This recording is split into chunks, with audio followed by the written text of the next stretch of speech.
what it did do was open up my mind to the idea of a block that was there that I didn't realize was still kind of coloring things, something that has been in the back of my mind for a long time, but just kind of sitting in the back of my mind, all of a sudden kind of jumped to the foreground when we had to pick a memory. And since I had to pick that memory so quickly, and I think that was actually a good thing that, you're not allowed to prepare, an hour ahead of time to pick your memory, since it had to come very quickly, that's what brought forward something that was unexpected.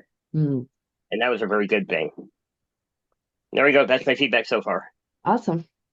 Well, that works. Would you care or want to share the specifics of what you discovered, what your block was? Um, It's up to you. It's what optional. it would be something that to fully explore would take the entire hour. Um, basically, I have memory issues. I don't have really very specific. I can't pick out sounds, colors, details of any sort of my memories, and a lot of things from earlier in my life, even up through the beginning of college, are really only stuck there because of the stories they've been told about them. Other memories are completely gone, so I know my memories are different than other people's memories. Hmm. Somewhere in there, I have kind of a memory of there's a period of time where I was dropping out of college.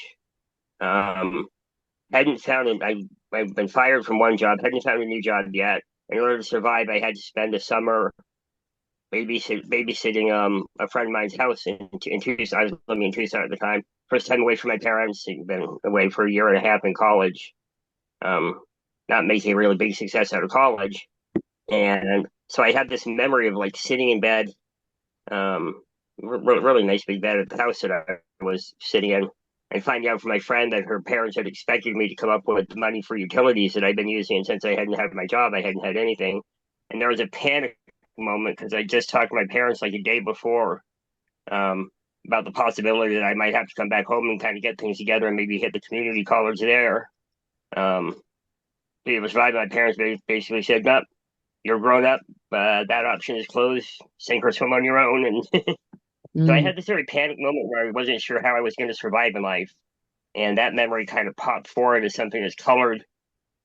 Because fear was my one thing that I said was blocking everything, and that's a point in time where a lot of my fears I think stemmed from, and I mm. really kind of that had been pushed way to the back of my head, and it jumped forward. Makes In sense. that short time, I had to pick the memory. So So since doing the clearing, the process that we did, has your fear and like your general fear lessened in the past week, do you I think? can't say there's been enough time to say that. A week and a half, probably not, because it was such a busy week and a half. So many things to to That's accomplish. fair. So I can't put a finger on any place where it specifically removes the block yet. All right. Well, fair enough. Fair enough. Good to know though. At least it helped you trace down that founding memory is what I call them. It gives me a place, like, when I continue on with working on block removal. That's a place I'm now aware is one I need to start, which I wouldn't have been aware of before. Awesome. Well, thank you. Is there anything else you want to share? That is it. I will stick around for a while until I get really tired and need to go lay down. All right. I appreciate you. Thanks. Thank you. I appreciate you.